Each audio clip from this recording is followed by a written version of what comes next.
Hello friends, आप सभी का स्वागत है आपके अपने यूट्यूब चैनल विजेता कुल में। साथियों, इस वीडियो में हम लोग बिहार सिविल कोड प्यून के लिए हिंदी और इंग्लिश का टोटल 50 महत्वपूर्ण क्वेश्चन डिस्कस करने वाले हैं। तो फ्रेंड्स, वीडियो के लास्ट तक बने रहना है। काफ़ी इम्पोर्टेंट क्वेश्चन इस वीडियो में देखने को मिलेगा। तो आप लोग अपना आंसर ज़रूर कमेंट करिए पहला सवाल से, और टोटल कितना सही कर रहे हैं तो लास्ट में कमेंट में भी बताइए। चलिए शुरू करते हैं आज के वीडियो का पहला प्रश्न। लिखा, निम्नलिखित शब्दों में से विनाश शब्द का विलोम शब्द क्या होगा। विनाश का विलोम शब्द निम्न में से क्या होगा। तो विनाश का विलोम शब्द होगा उत्पत्ति या निर्माण। तो इसका राइट आंसर सी करना होगा। फ्रेंड्स, आप लोग अगर चैनल पर पहली बार जुड़े हैं तो आप लोग लाइव क्लास में भी ज़रूर जुड़िए। प्रतिदिन रात 8 बजे से आपका लाइव क्लास प्रतिदिन हम डिस्कस करते हैं, जिसमें फुल मॉक टेस्ट होता है। तो प्रतिदिन रात 8 बजे से आप लोग ज़रूर जुड़ सकते हैं अपने बेहतर तैयारी के लिए। चलिए दूसरा सवाल। लिखा, यशोदा शब्द का संधि विच्छेद क्या होगा। यशोदा शब्द का संधि विच्छेद होता है यशः जोड़ द। आंसर ए हो जाएगा, और ये विसर्ग संधि के उदाहरण होते हैं। चलिए क्वेश्चन नंबर 3 है। लिखा, कहीं मन न टिकने की स्थिति को क्या कहा जाता है। कहीं मन न टिकने की स्थिति को अनमन कहते हैं। आंसर ए हो जाएगा। इसके बाद नेक्स्ट क्वेश्चन 4 नंबर है। लिखा, सूक्ष्म का विलोम शब्द बताइए क्या है। सूक्ष्म का विलोम शब्द होता है फ्रेंड्स स्थूल। राइट आंसर सी होगा। ठीक है। क्वेश्चन 5 है। लिखा, मनोरम का संधि विच्छेद क्या है। तो मनोरम भी विसर्ग संधि के अंतर्गत आते हैं। मनः जोड़ रम, इसका क्या होगा राइट आंसर। तो क्वेश्चन 6 है। लिखा है, समुच्चय बोधक के संबंध में कौन सा कथन गलत है, इसकी पहचान करें। पहला ऑप्शन में है समुच्चय का अर्थ जोड़ने वाला होता है, तो ये बात बिल्कुल सही लिखा गया है। दूसरा है समुच्चय बोधक विकारी शब्द होते हैं, तो दूसरा कथन गलत है, क्योंकि फ्रेंड्स याद रखेंगे समुच्चय बोधक विकारी नहीं बल्कि ये अविकारी शब्द होते हैं। कैसे होते हैं? अविकारी शब्द होते हैं, इसलिए इसका राइट आंसर बी होगा। चलिए इसके बाद क्वेश्चन आपका 7 होगा। 7 में लिखा है, निम्नलिखित में से शुद्ध रूप पहचानिए। प्रशंसा लिखना किस ऑप्शन में सही है। तो प्रशंसा जो है ऑप्शन डी में लिखना बिल्कुल सही है। इसके बाद नेक्स्ट क्वेश्चन, भिखारी को खाना दो, इस वाक्य में कारक बताइए कौन सा है। तो अगर किसी को कुछ दिया जाता है तो वहाँ पर हम संप्रदान कारक करते हैं। राइट आंसर सी होगा। क्वेश्चन 9 है। लिखा, मुँह की खाना मुहावरे का सही अर्थ क्या होता है। मुँह की खाना मतलब होता है पराजित होना, हार जाना। आंसर डी होगा। ठीक है। इसके बाद क्वेश्चन 10 है। मुहावरा दिया है, इमली के पात पर बारात का डेरा, इस लोकोक्ति का अर्थ क्या है। तो इमली के पात पर बारात का डेरा, इसका मतलब है साधन थोड़े बातें बड़ी। आंसर बी हो जाएगा। इसके बाद नेक्स्ट क्वेश्चन 11 है। लिखा है, कमर कसना मुहावरे का अर्थ क्या है। तो कमर कसने का अर्थ होता है दृढ़ निश्चय करना। ऑप्शन इसका ए राइट आंसर होगा। Next 12 number. लिखा है, महत्व का संधि विच्छेद निम्न में से क्या होगा। तो याद रखना महत्व का होता महत जोड़ त्व। आंसर ए हो जाएगा। इसके बाद नेक्स्ट क्वेश्चन 13 है। लिखा, शुद्ध शब्द पहचानिए। शुद्ध वर्तनी श्रृंगार का कौन सा होगा। तो श्रृंगार लिखना ऑप्शन ए में राइट होगा। अगला क्वेश्चन 14 नंबर प्रश्न है। लिखा, शुद्ध शब्द बताइए। निर्लज जो लिखा गया किस ऑप्शन में सही है। तो निर्लज लिखना ऑप्शन बी में बिल्कुल सही है। इसके बाद 15 नंबर प्रश्न है। लिखा है, निम्न में से पुल्लिंग शब्द बताइए। पुल्लिंग शब्द कौन सा है। तो फ्रेंड्स दही जो होता है ये पुल्लिंग शब्द होता है। बाकी शिक्षा, मुर्गी और हवा स्त्रीलिंग शब्द के उदाहरण हैं। 16 नंबर, निम्न में से स्त्रीलिंग शब्द पहचानिए। 16 का करेक्ट आंसर। तो पोथी यहाँ पर स्त्रीलिंग शब्द होंगे। बाकी काव्य, ग्रंथ और पुराण सभी पुल्लिंग शब्द के उदाहरण हैं। चलिए अगला सवाल फ्रेंड्स क्वेश्चन नंबर 17 है। लिखा है, आंदोलन शब्द का समानार्थी शब्द बताइए क्या होगा। तो आंदोलन का समानार्थी बनेगा अभियान। आंसर सी हो जाएगा। इसके बाद क्वेश्चन 18 है। लिखा है अनुजा शब्द का समानार्थी शब्द निम्न में से क्या है। तो अनुजा का होता है अजा। अनुजा का अर्थ होता है छोटी बहन। इसका अगर अर्थ की बात करेंगे तो इसका मतलब होता है छोटी बहन होता है। तो अजा इसका याद रखेंगे, राइट आंसर होगा। क्वेश्चन 19 है, लिखा है फिजूल खर्ची का समानार्थक शब्द बताइए क्या होगा। फिजूल खर्च करने वाला को अपव्ययी कहते हैं, आंसर डी हो जाएगा। क्वेश्चन 20 है, लिखा है अल्पज्ञ का सटीक विलोम शब्द बताइए। तो अल्पज्ञ क्या होता है, सर्वज्ञ, यानी जो सब कुछ जानता है, सर्वज्ञ हो जाएगा ऑप्शन बी में। इसके बाद क्वेश्चन 21 है, लिखा मधुर शब्द का सटीक विलोम शब्द बताइए क्या है। तो मधुर का हो जाता है कटु, ऑप्शन डी हो जाएगा। नेक्स्ट सवाल 22 है, लिखा है मूक का विलोम शब्द बताइए। तो मूक का मतलब होता है बिल्कुल साइलेंट या शांत रहने वाला। तो 22 का करेक्ट आंसर ऑप्शन डी हो जाएगा, वाचाल, जो बहुत ज़्यादा बोलता है। क्वेश्चन 23 है, लिखा ऐहिक का शाब्दिक अर्थ क्या होता है।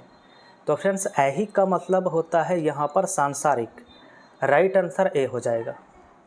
इसके बाद 24 है, लिखा अंशु का शाब्दिक अर्थ बताइए या अंशु का पर्यायवाची शब्द। तो 24 का ऑप्शन डी हो जाता है, सूर्य इसका पर्यायवाची होता है। 25 नंबर क्वेश्चन में है, लिखा तत्सम शब्द की पहचान करें।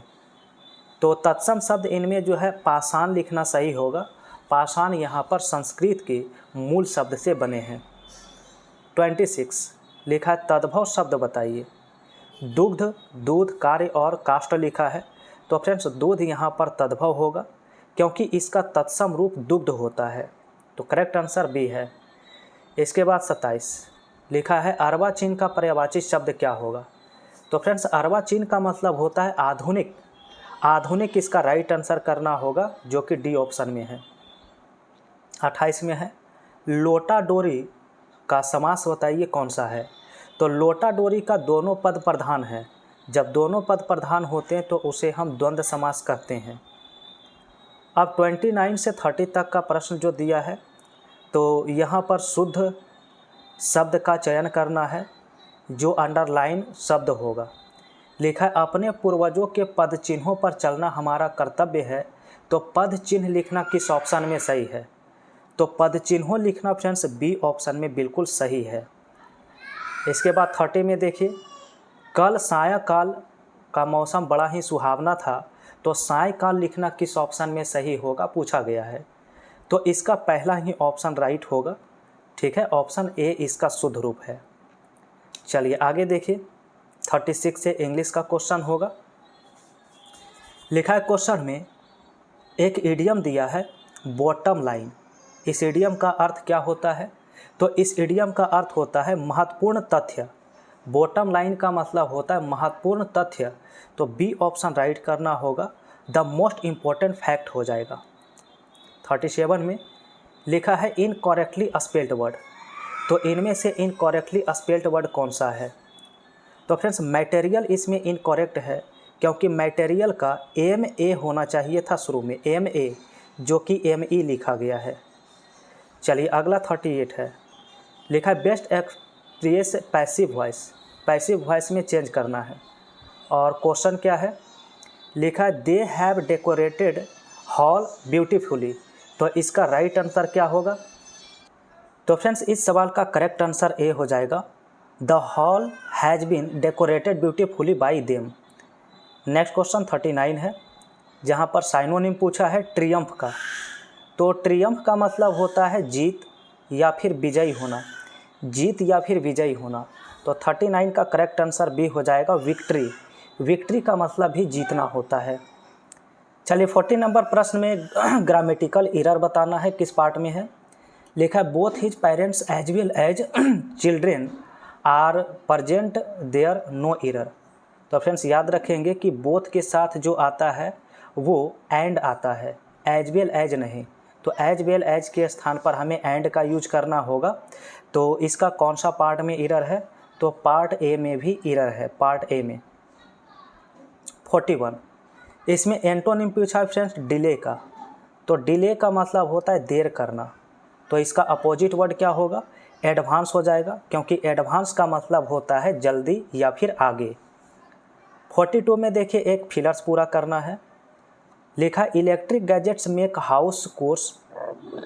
अब यहाँ पर देखिए जो इलेक्ट्रिक है, जो गैजेट है, वो घरों के जो काम है वो सुविधाजनक बना दिया है। तो इस सेंस में जो सही आंसर करना होगा वो डी ऑप्शन होगा, कॉन्वेनिएंट लिखना होगा। इसके बाद 43 है, वन वर्ड सब्स्टिट्यूशन लिखा है। लिखा है ए रिमार्क दैट एक्सप्रेस अप्रूवल और एडमायरेशन। तो प्रशंसा के लिए यहाँ पर कौन सा विकल्प करना राइट आंसर होगा? तो यहाँ पर फ्रेंड्स कॉम्प्लीमेंट, कॉम्प्लीमेंट इस सवाल का क्या हो जाएगा राइट आंसर। 44 में वन वर्ड सब्स्टिट्यूशन फिर से है। लिखा है vertebrate animal that crawl on the ground, यानी कि जो ज़मीन पर रेंगता है, रेंगने वाले प्राणी को रेप्टाइल्स कहते हैं। राइट आंसर डी होगा। इसके बाद 45 में फ्रेंड्स लिखा है best express in direct speech. तो चलिए इन डायरेक्ट स्पीच में चेंज करना होगा। क्वेश्चन है Rajeev requested his friend to remove his shoes before entering house. तो इसका पहला ही ऑप्शन राइट होगा। Rajeev said to his friend please remove your shoes before entering my house. चलिए अगला सवाल आप सभी का फ्रेंड्स 46 से होगा। लिखा एंटोनिम बताइए इनरिच का। इनरिच का मतलब होता है किसी वस्तु की गुणवत्ता को बढ़ाना, किसी वस्तु की गुणवत्ता को बढ़ाना। तो इसका राइट जवाब एंटो के रूप में सी ऑप्शन करना होगा, डिप्लीट। डिप्लीट का मतलब होता है कम करना। ठीक है, चलिए 47 में एक फिलर्स है, तो फिलर्स पूरा करिए 47 में। लिखा है when the patient recovered he was from the hospital. तो यहाँ पर हमें बी ऑप्शन लिखना होगा, डिस्चार्ज, क्योंकि अगर हॉस्पिटल से किसी को छुट्टी दिया जाता है तो वहाँ पर डिस्चार्ज वर्ड का यूज करते हैं। 48 में एक इडियम्स लिखा है। 48 में लिखा है to be ill at ease. तो इसका अर्थ होता है बेचैन होना, घबराहट होना, परेशानी में होना। तो करेक्ट आंसर ए हो जाएगा, टू फील अनकंफर्टेबल और वरीड इन अ सिचुएशन। चले 49 में एक एरर बताना है। 49 में एरर बताइए किस पार्ट में है।